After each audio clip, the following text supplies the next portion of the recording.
you will probably have children in the future, and with that comes making very important decisions, from what kind of clothes you buy them to what are you feeding for dinner tonight. Another important decision that you'll have to make is how you choose to educate your child. For many of us, the option of public schooling is not an option at all. It's rather the norm, whereas some of us may have the luxury of private schooling. But there is another option. It's often overlooked, but it is on the current rise, and that is homeschooling.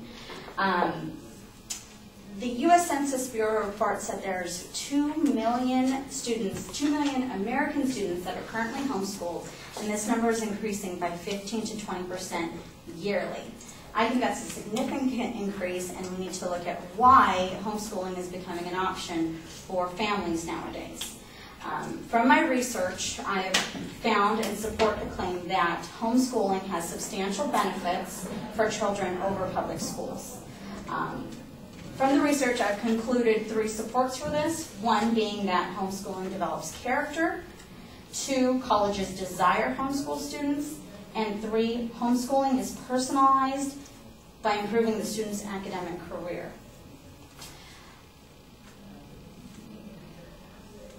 Homeschooling develops character.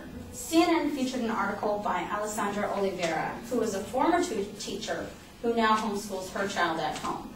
She has a blog titled The Adventures of a Homeschool Mom, and in this blog she writes reports and updates the public on what she's doing with her child and what's also current statistics are in the country for homeschool students. She says that homeschool students have better time management skills and are more prone to being independent. I feel that homeschool students are this way because they're forced to be more organized rather if they were in an institutionalized setting of public schooling. In a public school setting, you are set by class times, class schedules. Your students are in a setting for about 6 hours a day, and their workload is regulated. Whereas in a homeschool setting, it's really up to them and their parent deciding, okay, this is what you're doing at this time.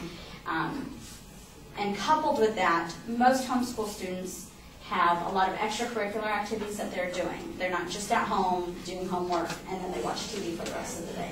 A lot of them are in dance programs, sports programs, music programs, of the such. Another support that homeschooling develops, better character, is that students have better studying skills. They're more prone to being better problem solvers and critical thinkers. These are skills that colleges are looking for, which brings me to my second claim, that colleges desire homeschool students. Colleges are seeing an increase in homeschool applicants and attendees. Michael Kogan, a professor at the University of St. Thomas, did a study titled Exploring Academic Outcomes of Homeschooled Students. He found that colleges are adapting their admissions criteria towards homeschool students. Why? Because they are seeing that homeschool students are accustomed to being self-directed and independent learners. And they are also more self-motivated and high academic achievers.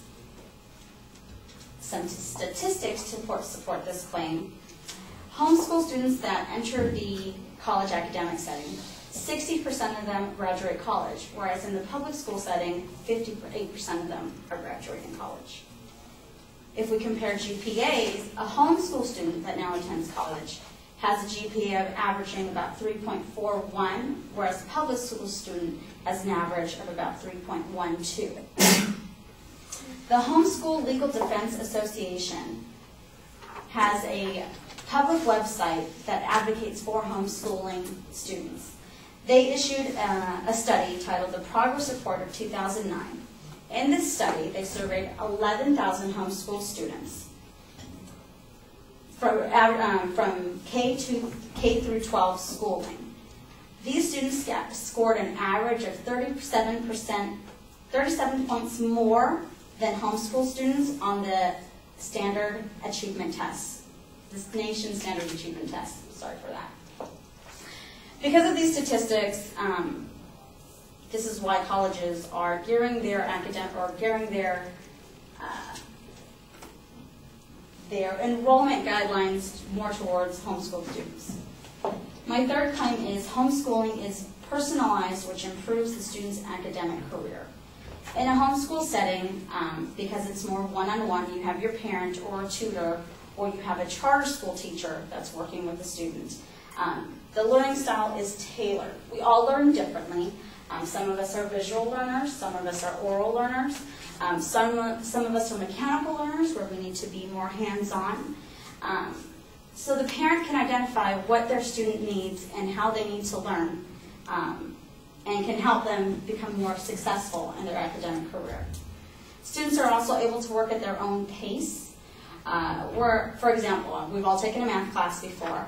I'm in a math setting, every day you enter your math class and you're learning a new subject. Whether you understand the subject completely or not, you still have to move on the next day. In a homeschool setting, these students can master the subject by purchasing additional books or researching additional material that can help them understand what that material is that they need to know. So from these three things, homeschooling develops character, colleges desire more homeschooled students, and homeschooling is more personalized. I believe that homeschooling has substantial benefits over the public schooling methods.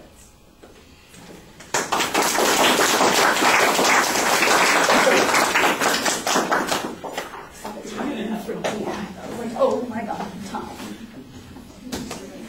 No, thank you.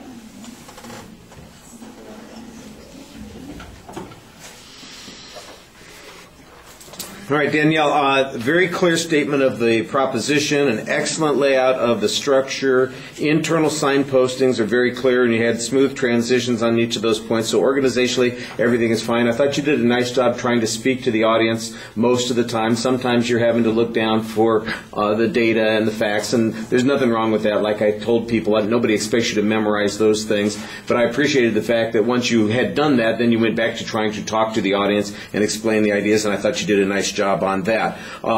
You're very dependent, I think, in a couple of spots on examples and hypothetical examples, especially that third point, which is almost all hypothetical examples. There's not really any data on that particular point. You did cite 2 or 3 sources with testimony and statistical information on them. Good information there. I was a little confused because it did sound like on one of the presentations that you made on the test results, on the standardized test results, you need to listen back to it when you watch it, because it sounded like you got the number backwards. Otherwise, it sounds like the public school students are doing better on the tests. So it may just be that you read your information wrong. You want to check and make sure that you got that correct. All right, thank you.